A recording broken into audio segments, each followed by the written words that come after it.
Hi, everyone. May peace be on you all, and welcome to another episode of I'm a Muslim and That's Okay. And I am back with another The Whole Muslim, and I have with me my next guest. And I've been wanting to have this guest over for a very, very long time, ever since I read to my kids. The very first book I got from him, it was Ilyas and Duck, Zakat Tale. And please welcome my guest, Omar Khawaja, who is a children's author, a renowned children's author of some of the very first, not Muslim children's book, but the Muslim children's book that I wanted to read to my kids. Please, how are you, Umar? Please tell us a little more about yourself. Alhamdulillah, thank you so much for having me, Shala. It's wonderful to be here, and that introduction was quite amusing. I'm a Muslim, and that's okay. I like that. My name is Omar Khawaja. I am the author, like you said, of Ilyas and Duck, children's book series. I wasn't always an author. I used to be just a regular dad, and one day I turned into an author. It was really a function of my need as a dad to be the best dad I could to my young son at the time. He was 5 years old, asking really profound questions about his identity and the world around him through the Islamic lens. Mhm. So I wrote the first book to try to, as a creative way, to answer some of the questions that he had. And the one big question that he had was, who is Allah and where is Allah and all those questions, because you can't really see God. It's an Right. abstract concept, to be honest, because it's not tangible. Like you can see me or you can see the planet and the earth and all the creation. Hmm. So the best way I thought I could answer that question for him was through a children's book. Hmm. And that's And your children's books. I mean, I think I have three out of your now five books. So you spoke about where is Allah, the search for Allah. I have that one as well. But the very first one I got was A Zakat's Tale. And here's the thing: what set your books out from the rest of the books that were out there was that they were kid friendly for Muslim kids. The rest of them were more, for the lack of a better word, boring. There's no other way I could put it because they had such a serious tone to it. And when I found, like, I randomly found Ilyas and Duck in like a small, like a book, I would say it was like a book fair. And I was like, okay, this looks interesting. Let's see how my kids would take to it. And not only did they enjoy hearing me read a Zakat tale, I enjoyed reading it to them. Like I could like compare this to like if for those that are who are my non-Muslim listeners, it's like Dr. Seuss for Muslim kids. And it's easy to read. It has the same like rhyme sequence to it, and that's how it was. It's an easy read, plus taking difficult concepts like you said, the search for Allah, like who is God. All kids ask that question, and to be able to explain it to them in a way that they can get it and it's clear and it's not convoluted with difficult language. That's a huge task in itself. But before I get to any more detail into that, I wanted to ask, like, why Ilyas and Duck? It could be any animal in the genre, but why Duck? right. So Duck was easy for me because I grew up watching Bugs Bunny and Ah. Daffy Duck, and that Mhm. duo was just for me. Every Saturday, I would watch those cartoons, and it would just be the best thing for me on those Right. Saturdays. They were really funny. Their interactions were comical. I just enjoyed it, and Duck was Right. silly. So I wanted to.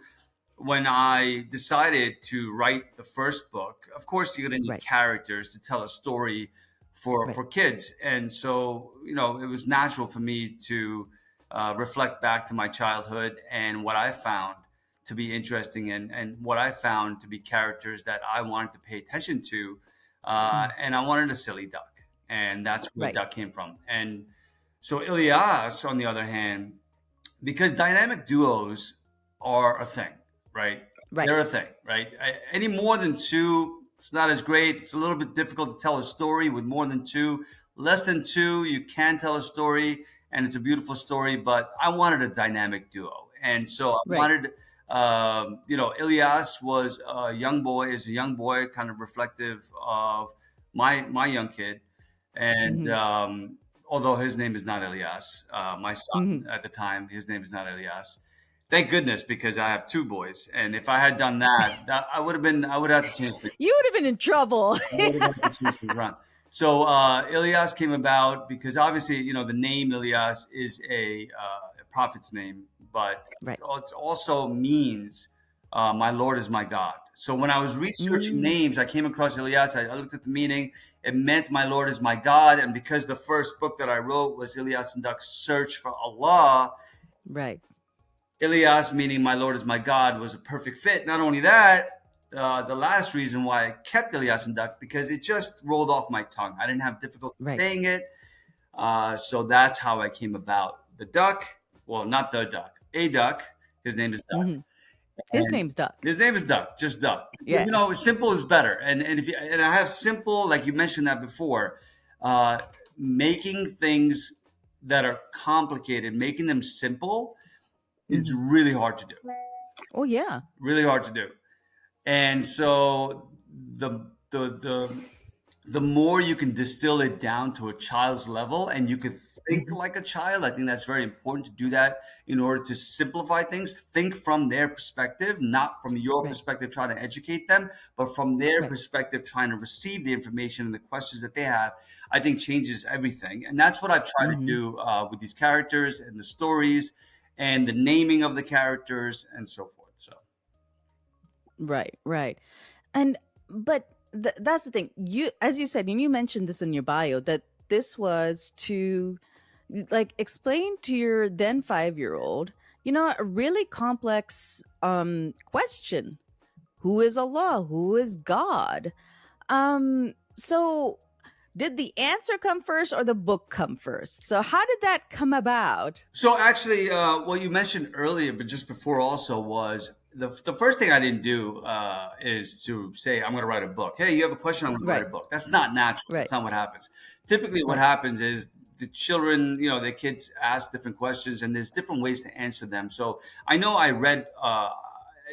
I worked in corporate America for a number of years, like many dads do, and every night I would come home, and that's my time to spend. I'm out all day. It's my time to spend with the kids was as Right. bedtime. Right. When they're going to sleep. So I would snuggle with them and read a children's book, and Hmm. we would do that day after day. Most of the year. And so I read a ton of children's books to them. So Mm. um, so when he was of the age to start asking these profound questions, Right. uh, I, as a parent, went online to try to search Mm. for books because I knew he loved books, and books were a Right. great medium for children. They were, if they are done right, they're creative and they get the message across. And the Right. mainstream books were just fantastic, right? They're fun to read, they have great characters, storylines, etc. But when I went online and I found two things, or didn't find. One was, like you said before, the books that were out there, my son, as an American Muslim, would never pick up. I could read it to No. him. I could read it to No. him, but he would never look at it again. Never Or look at it maybe again. Yeah. maybe that leaves a bad taste. Nothing against people's efforts. This has nothing to do with that. We're just talking Right. about content and what's good for our kids. And so as a parent, I didn't and I knew that he's going to compare as an American Muslim, he's going to compare in his mind intuitively, like naturally he's going to compare one versus the other, and the other being the Right. mainstream content, which is great, fantastic. Right. So I knew that wasn't going to work. And not only that, I didn't find any books, zero, Right. on answering the question of God. Like there were Right. books out there that said Allah made this, Allah made that. Mm. Very didactic, straightforward, Mm. not really answering the question, tiptoeing around the question, right? Right. And so I didn't think that was meaningful. And Mm. that's why I decided to write a storybook myself. And the idea of, or like the storyline came to me first before the idea. Well, actually, no. I wanted to, now that I couldn't find any resources for him, Mm. I knew I had to write a children's book. And so I started thinking about the answer in a fun child like way. Right. And then the storyline came to me, and in that story, if you're familiar with it, what came to me first is interesting. Every book that I've written, I come at the book, the point of the story, or the main part of the story that I start with is sometimes in the beginning, sometimes in the middle, or sometimes I know what I want to conclude. In this Right. story, which was the first one, there's a rhyme within the story that says, and you have to read the whole book because people take this line out of context. Some people take Mm. this line out of Right. context from a religious perspective. But if you understand the entire book, you know what it's Mm. saying. It's a creative way to keep the conversation going and open up Right. dialogue with the kids. But the line says, and each animal. So just for the audience that has not read the book, Ilyas and Mm. Duck. Ilyas questions where's Allah, and then that sparks that they embark on a journey to try to Right. find Allah. Like Mm. kids don't know that you can't see Allah. Like that's not where they Right. start off from. So that's why the book is Right. called Ilyas and Duck Search for Allah, because kids will think that when you say Allah this, Allah that around the house, Mm. that it might be something that you can find. Right. So that's where I started from. So that's why it's called Ilyas and Duck Search for Allah. Now, of course, they're not going to find him like I can find you or me. We Right. know that, but I wanted to start from They're there. not going to find him in a tangible way. Correct, correct. But Right. they don't know that initially, right? Right. They They're don't know asking the that. Yeah. question. So that's why the book is called Ilyas and the Search for Allah, because everything is done from their perspective. Right? Right. From an adult perspective, it's like search for Allah. You can't really search for Him in that way, right? Of course, we know this, but like I said before, we and the content, and maybe you alluded to this earlier, the content that's out there for a lot, most of the content, it's gotten a lot better.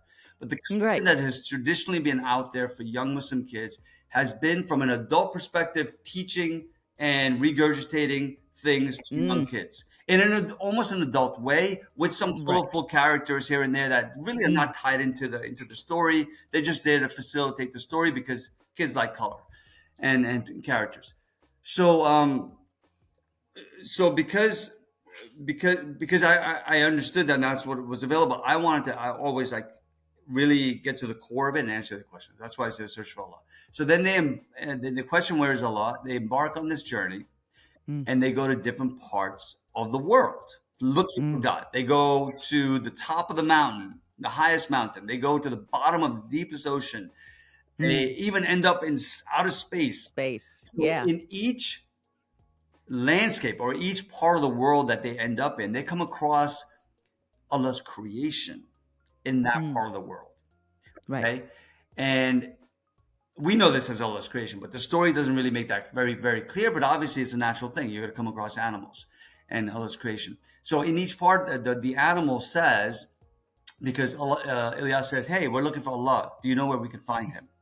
And the animal replies, "Yes, Allah's all around us.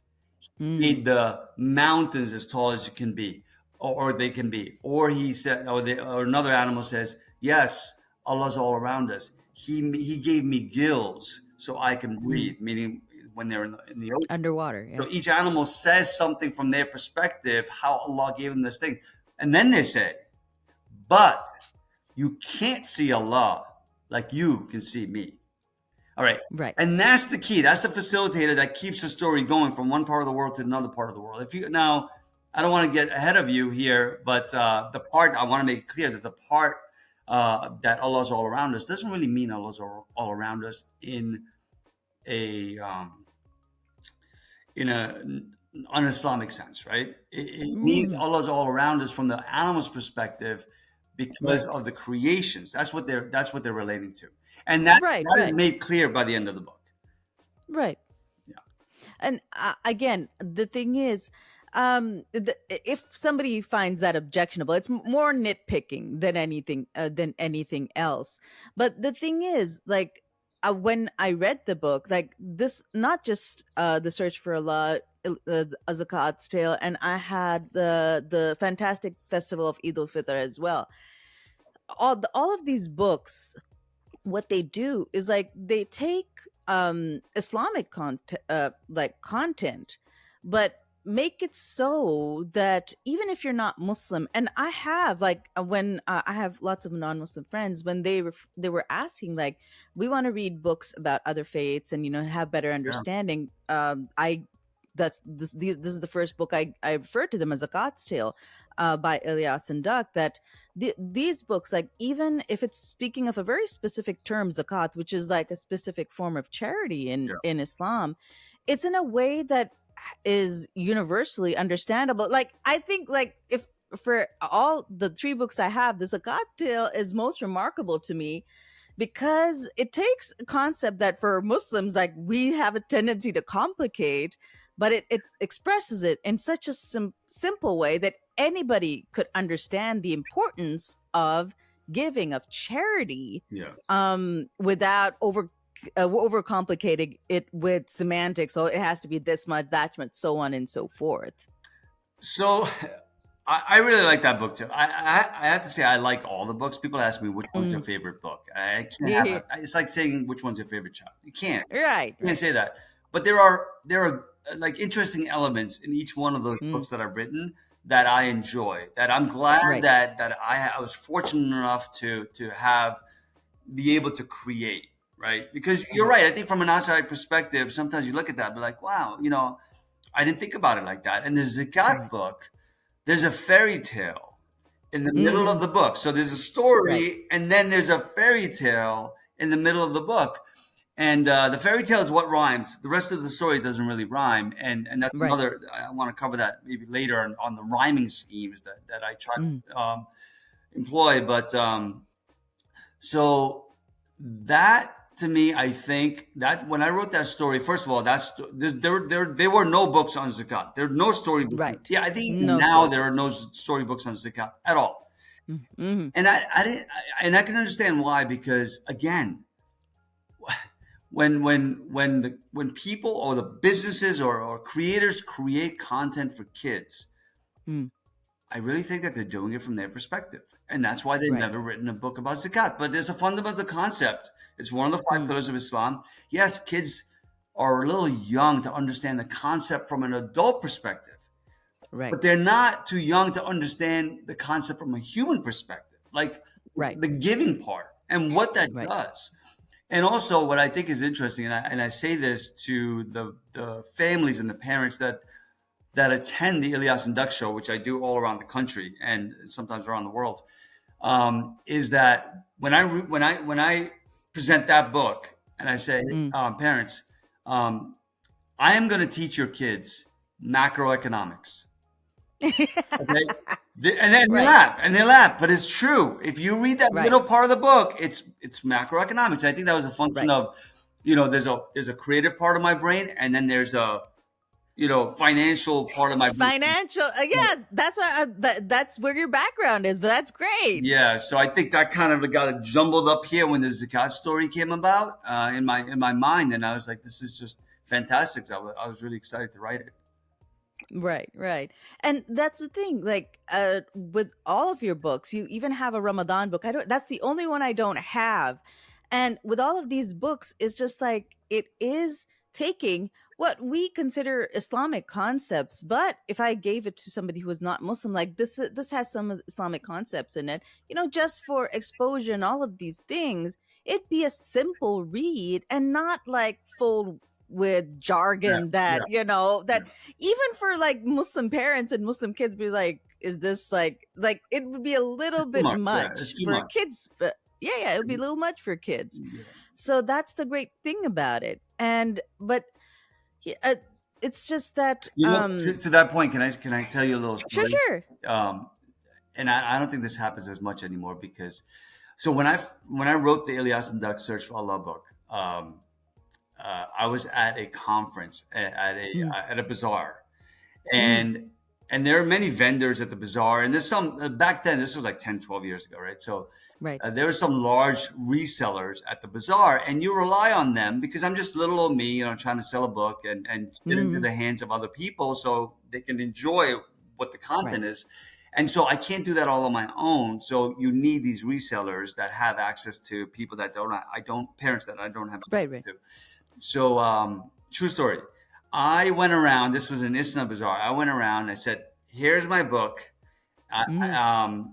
And can you would you like to purchase it to resell?" They're like, I don't know, leave it here, we'll see how it goes, right? Right. So I left it with many, but I'll tell you the same story that occurred with two of them.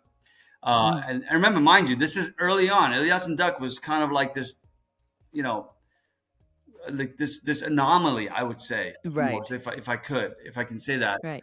because, and I say that because that's the feedback, the reaction I got from the moms, mainly Mm. moms at the time. Dads are coming into the fold now, in the Right. last couple of years, but back then it was only moms. Right. And so I left the book and I went back to my booth, and day after day, and then on the last day I went back and I said, so what do you think? Do you want to Mm. carry it? And then the guy looks at it again and he goes, "How much is it?" And I was like, 16.99. That's Right. And by the way, the price point was 16.99 because it is hardcover. It has a dust jacket, spot UV. It was Right. done differently than every other book. I think that the Right. most expensive children's book at the time was like $14. So mine was Mm. priced even higher just because it just cost me more, right? Right. So anyway, so that was one thing that stuck in his mind. It's like, oh, okay, Right. 16.99, and then he flips through it. Literally, I kid you not, both of them, two of them, said, "There's not enough words in it." Oh my gosh. And so, I was dumbfounded. I was like, "What?" And that's exactly what you had referred to. It's like, Mm. the content sometimes becomes too much because we try to throw I say we generally, right? Right. Some creators for children's content Mm. feel that there is more value in the book if you just throw everything at it. Right. But we as parents know, and what you said before, is that there's more value when it gets the message across, Right. not how much is in it. So I found that pretty interesting. I think that's changed a little bit now, their perspective. But that was the initial Right. reaction to the simplicity of the book. Mm-hmm. And that's the thing.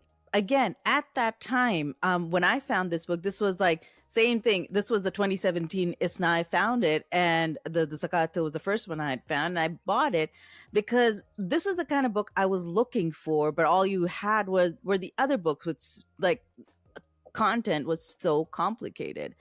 And now that's what's changed from then until now. You have more Yeah, child friendly Islamic books than you had back then. yeah, Same thing. Like, it's trying to get a simple message across, nothing too over the top, complicated, and too full of religious jargon that, it's there as a part of our faith, but for children, that's a lot of them are very hard concept to grasp. correct.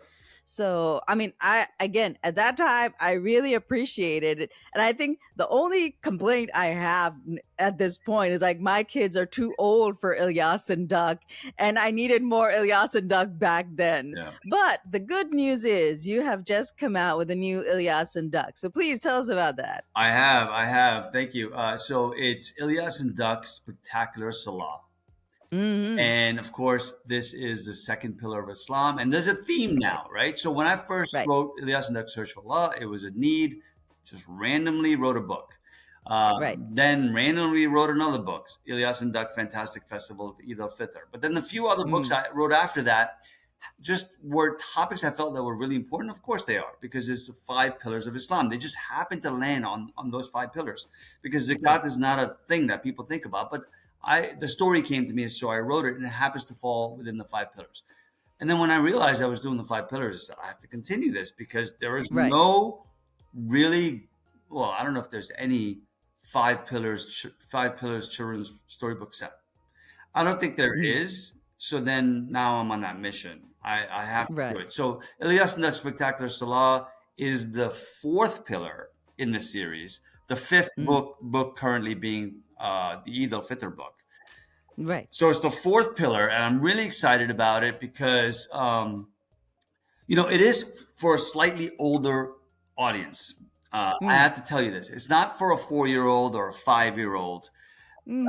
It is for like a 6 plus. And my wife said, this is like almost like, Harry Potter, how they got more advanced as the Harry Potter series went on. I was like, maybe. Right. But you know what? I never limit myself to it must be, well, that's not true.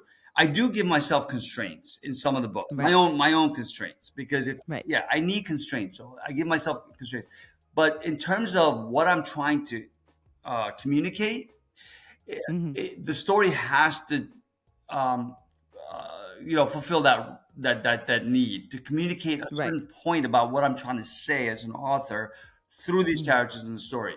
And so this book, the way it's written, it's for 6 plus, I would say. Hmm. Just before they're starting their Salah journey, so it's a perfect time for it. Right. And it is also the longest book. So Oh. all the other books, are 40 pages. Mm. The Eid al-Fitr book is 32 pages, which is standard for a children's book. Right. 32. The other Mm. books were 40.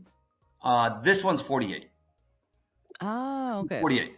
48 pages. And it does have what I say, it has a lesson in the rhymes on every page. Mm. Because it does rhyme from cover to cover. Right. This is the second book that I've written that rhymes cover to cover. Ramadan Joy was another book that I wrote, the previous Right. one, that rhymes cover to cover. All the other books have rhymes in them Mm. that I think when the parents read it or somebody reads it, they naturally fall into the rhymes without realizing. Right. I hope. I hope. Yeah. Yeah. Yeah. That's how those other books flowed out of my head, where they didn't necessarily have to rhyme cover to cover. So Right. yeah, I think back to why I did that. I have no idea why I did that. It just came out of my head like that. Whereas this Right. book and the previous one, Ramadan Joy, I consciously made an effort to say this one's going to rhyme cover to cover, Right. and it's going to have a new character, which it does. Right. Right. I remember. Yeah, Yeah. and, He was like the first, I guess, official bad guy that shows up in yeah. in the Ilyas and Duck books. Yeah. And I have to say, it's almost like a cameo. He almost Right. has a Right. cameo. He doesn't have a huge role, even though he plays an important role in that story. Right. Um, but I did take my time developing him, like the way he looks, Hmm. things like that, because I do want. He's part of the what I call Ilyas and Duck universe. So the Ilyas and Right. Duck universe started out with Ilyas and Duck, and now I added Mr. Mean. But if you look at some of the other content that I've done through Ilyas and Duck, I've done this Mm. online content 1 year. That's the other thing I wanted to ask you about, because it's not just Ilyas and Duck books anymore. You have a lot of other content. Please tell us about that. Yeah, so in 2018, I left corporate America and I wanted to do this full Mm. time. Build Ilyas and Duck. It was just more meaningful for me than going into a cubicle and Right. just doing that work. So I took the leap, and in Mm. order to help with the transition, me and my family, we moved to Qatar or Qatar, Mm. however you want to say it. Hmm. And so that was a nice transition. COVID was not great, but while I Mm. was there, I was fortunate enough to work to collaborate with Qatar Foundation mostly, and it's a huge, Mm. nonprofit in Qatar. And so when COVID hit, they needed to pivot from in-person events to Right. online events, and they didn't have anything for Right. kids. So Right. I had built a relationship with some folks there, and so we, in a hurry, literally in a hurry, created this online content with Ilyas and Duck with this animated characters and stories. And the second year that we did, the first year was a bit clunky. We tried to do live, and we had internet issues. It was big. It's actually Mm. pretty funny if you ever find one of the first episodes from the first year. It's funny to watch. I love the growth of things. I love how things Right. Right. grow, and like you should just do things and let them break, and it'll still get you somewhere. So we did the first year. It was really interesting. We learned a lot. We got commissioned to do it the second year, and that was much Mm. better. The animation was much better. The storytelling was much better. And for 30 days, every single day, we had an episode of Ilyas and Oh, Duck wow. with different themes, 4 different themes. One of them was an Ilyas and Duck, just kind of a Ilyas and Duck cartoon. Another one was story time with Grandpapa Duck, which Mm. introduces another character within the Ilyas and Duck universe. Then another one was Friday Chat with Ustad Duck. And that was Mm. more akin to every Fridays we would have something like a kids, khutbah for kids. Right. Right. And on that one, we would have kids send in video questions of things that they had, and it was called Mm. Ask Ustad. That segment was called Ask Ustad Duck, And so the kids would Mm. send in their questions, and Ustad Duck would answer those questions in that episode. It was really fantastic. I really enjoyed it. I wish we had continued it, but it takes a lot of effort. Oh But you yeah. can kind of see where I want to take Ilyas and Duck, where I think where these characters can go. I Right. really think, and I see them now as really companions. Ilyas and Duck are Mm. companions for your Muslim child's, character building journey. Right, right. And again, I wholeheartedly love the Ilyas and Duck universe. It started with just one book, and my only, I guess, again, same gripe is like my kids are too old. Okay, I need something that maybe little bigger kids will get into. So Ilyas and Duck, like Right, for yourself. graphic novel or something like that. Right, right, and yeah, well, it's interesting you mentioned that. So yeah, so now that I have looked at this not as a dad's need to do something or randomly a creative outlet for getting books out, because that's what I do Right. now, and people are asking me, "What's your next book?" It's because so it went from the dad need to randomly getting out creative content to now. Let me just think about this a little bit. Like, Mm. Right. how do I grow this so Right. it's a little bit more meaningful, reaches more people, makes more of an Right. impact, and so that's where I am now. And Right. and and Right. and what you said, your kids are a little bit old, and I get that. Older now, right? I Mhm. get that, but I still watch animated movies. Like I watch Oh yeah, yeah, content. for sure. But like my kids are at the tricky age. They're like they want to be grown up, and I'm like, y'all know this is a trap, okay? There's nothing that's exciting about being big and old. But they're like we want to read books that are not Yeah, kiddish, yeah, that sort yeah. of I mean, thing. That children's that's books are the whole they're in the in between awkward age. right. But again, I so love and appreciate the very existence of Ilyas and Duck, thanks to your efforts, your son's questions. I mean, if somebody's to credit, it's for your then 5 year Yeah, old, for we got the Ilyas and Duck universe. um, So, I mean, the thing is, you've said that you have more things that you want to do with Ilyas and Duck. So for my audience, where can they find not just the book but the entire Ilyas and Duck, I guess, content universe? so right now the content lives on the books live on you can find them on Amazon, you can find them Mm, on the iliasanduck.com website. um, the videos that we had done previously, you can find them on YouTube if you search, mm, Ilyas and Duck channel. This is an Ilyas and Duck channel. I really haven't grown that channel too much. It's been like a little bit of because it was part of a project that I did, and I really have not uh, historically created consistent content in that way, because I was just focused on my main focus right now initially is to finish the Five Pillar series, but these right, grander plans are like the foundation is being built for those. right. And I yeah, so that's all I'll say right now is the foundation is being built for those other plans. Mm, um, and inshallah, in the near future, you'll see more things happening with Ilyas and Duck.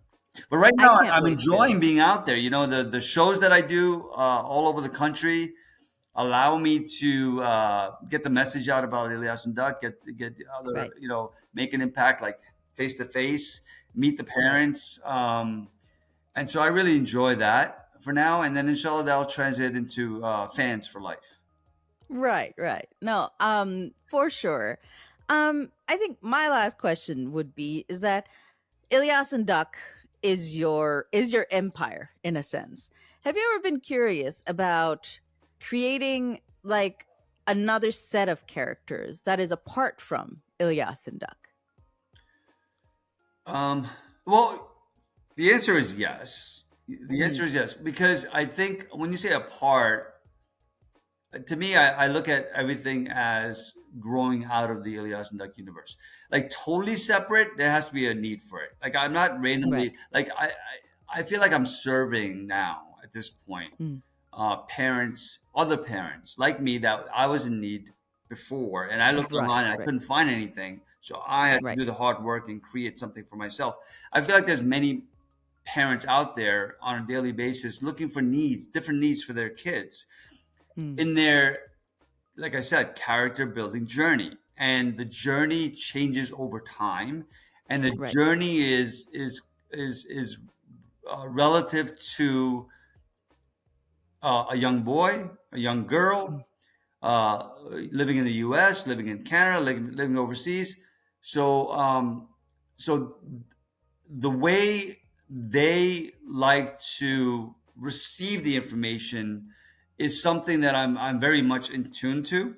Mm. And I understand that Ilyas and Duck, first of all, Duck is a universal character, and like, it's Right. not a boy or a girl, so it's an animal, and so it relates to boys and girls. I think that's what it's Right. appealing about the Ilyas and Duck franchise. Even though Ilyas is a boy, Duck itself makes it more universal and appeal to both boys Duck and girls. Duck is the how I always perceive Duck is that he is the universality of all childlike thought.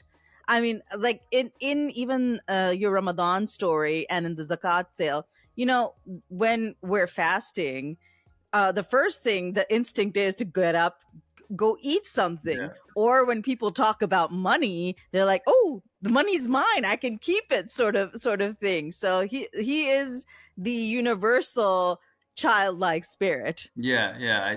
I like to think of them that way. Also, I have to embody their personality when I'm writing these books. Mm, If right. I don't, actually, you'll find me sometimes.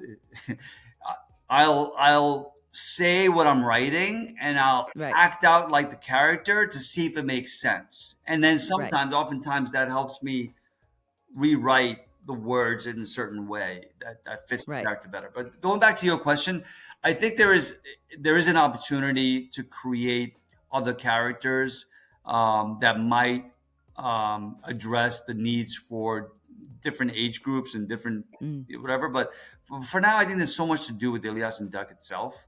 And building right. out Ilyas and Duck's universe with additional characters that can fill that role, that's what I'm focused on. Hmm.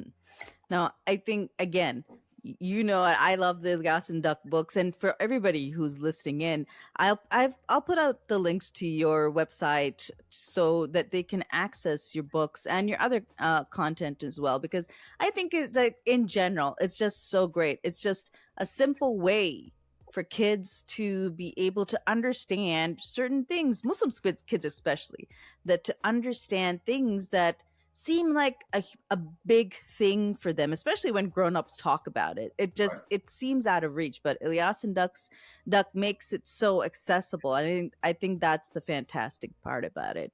Thank you so much, Omar, for being here with us and introducing us to Ilyas and Duck and bringing the Ilyas and Duck universe to us.